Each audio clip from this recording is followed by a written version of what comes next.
നമസ്കാരം. ആപദാമപഹർത്താരം ദാതാരം സർവസമ്പദാം ലോകാഭിരാമം ശ്രീരാമം ഭൂയോ ഭൂയോ നമാമ്യഹം. ഏവർക്കും അറിയാവുന്ന ശ്ലോകമാണ്. ഇവിടെ ഇപ്പോൾ പറയാൻ കാരണം കർക്കിടക മാസം തുടങ്ങിക്കഴിഞ്ഞു. കുറേ പേർക്ക് സംശയമുണ്ട്, ഇനിയിപ്പം വ്രതം ഇല്ലെങ്കിൽ നാമജപം ഒന്നും തുടങ്ങിയില്ലല്ലോ, അടുത്ത വർഷത്തേക്ക് ഇനി നമുക്ക് ചിന്തിക്കാം എന്നുള്ള ഒരു മട്ടിലാണ്. അതായത് നാം കർക്കിടക മാസം 1-ാം തീയതി വിട്ടുപോയി, മറന്നുപോയി, പല ജോലി തിരക്കാണ്.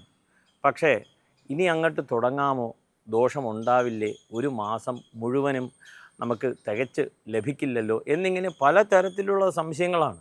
എവിടെ നിന്നാണ് ഇങ്ങനെയൊക്കെ പുതിയ സംശയം ഇല്ലെങ്കിൽ ഇതിനെക്കുറിച്ച് ചിന്തിക്കേണ്ടി വരുന്നത്? ഇന്നത്തെ റീൽസും ഷോർട്സിലും പലതരം കമൻസും പലതരം ചിന്തകളും ഇങ്ങനെ പുതിയതായിട്ട് വന്നുകൊണ്ടിരിക്കുകയാണ്. ആദ്യമേ തന്നെ പറയട്ടെ, അങ്ങനെ ഒരു ദോഷമില്ല. 30 ദിവസം തികച്ച് നമുക്ക് ലഭിച്ചിട്ടില്ല, കർക്കിടക മാസം ഫുള്ളായിട്ട് ജപിക്കാൻ പറ്റിയില്ല എന്നുള്ള തോന്നൽ ഒരിക്കലും വരരുത്. എന്നാണോ സാധിക്കുക അന്ന് തന്നെ നാമജപം തുടങ്ങുക, നാമങ്ങൾ ജപിച്ച് തുടങ്ങുക. അതിൽ പ്രാധാന്യം അർഹിക്കുന്ന വളരെയേറെ പ്രസിദ്ധമായ സകല ആപത്ത് നിവാരണാർത്ഥം ജപിച്ചു പോരുന്ന, സന്ധ്യാനാമങ്ങളിൽ ജപിച്ച് വന്നിരുന്ന ഒരു ശ്ലോകമാണ്. ഏവർക്കും അറിയാം. ആപദാമപഹർത്താരം ദാതാരം സർവസമ്പദാം ലോകാഭിരാമം ശ്രീരാമം ഭൂയോ ഭൂയോ നമാമ്യഹം. ഇത് കുറഞ്ഞ പക്ഷം 12 പ്രാവശ്യം ജപിക്കുക എന്നുള്ളതാണ്. അങ്ങനെ ശീലിച്ചു പോരുന്നു. അത് രാവിലെയും വൈകിട്ടും ഈ മന്ത്രം ജപിക്കുക. പ്രത്യേകിച്ചും കുട്ടികളെ ഇത് ശീലിപ്പിക്കുക. ഇനി വീട്ടിലിരുന്ന് ജപിക്കാനുള്ള സമയമില്ല, നടന്നുകൊണ്ട് ജപിക്കാം. കുട്ടികൾ രാവിലെ ബസ് സ്റ്റോപ്പിലേക്ക് പോവുകയാണ്, ജപിക്കുവാനുള്ള സമയമില്ല, 7 മണിക്ക് പോവുകയാണ്. ബസ് സ്റ്റോപ്പിൽ പോയിട്ട് ഇതൊന്ന് കട്ട് ചെയ്തോളണം, ബസ് സ്റ്റോപ്പ് എന്നൊക്കെ പറഞ്ഞു, അത് കട്ട് ചെയ്തോളണം. കുട്ടികൾ രാവിലെ 7:30 തന്നെ അല്ലെങ്കിൽ 7 മണിക്ക് തന്നെ സ്കൂളുകളിലേക്ക് പോവുകയാണ്, തിരക്കാണ്, രാവിലെ നാമജപം പറ്റുന്നില്ല എന്നുണ്ടെങ്കിൽ നടന്നുകൊണ്ട് ജപിക്കാൻ പറ്റുന്ന ഒരു ശ്ലോകമാണ്.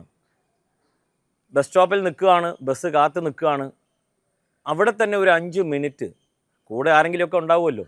ചെറുപ്പത്തിലേ തന്നെ നമുക്ക് ശീലമാണ് വേണ്ടത്, ശീലം സർവത്ര വൈധനം. അങ്ങനെ ഇത് ജപിച്ച് ജപിച്ച് ജപിച്ച് കുട്ടിക്കൊരു തോന്നലുണ്ടാവുകയാണ്, ഇതാരാണ്, ഈ ശ്രീരാമനെ കുറിച്ച് അറിയണമല്ലോ, ഭഗവാനെക്കുറിച്ച് അറിയണമല്ലോ, രാമൻ ധർമ്മ വിഗ്രഹമാണ്, ധർമ്മമൂർത്തിയാണ്, ധർമ്മം എന്താണെന്ന് ചിന്തിക്കേണ്ടി വരും. അങ്ങനെ പതുക്കെ പതുക്കെ പതുക്കെ സനാതന ധർമ്മത്തിലേക്കുള്ള ഒരു ചിന്ത ഈ ശ്ലോകം കൊണ്ട് ലഭ്യമാകുകയാണ്.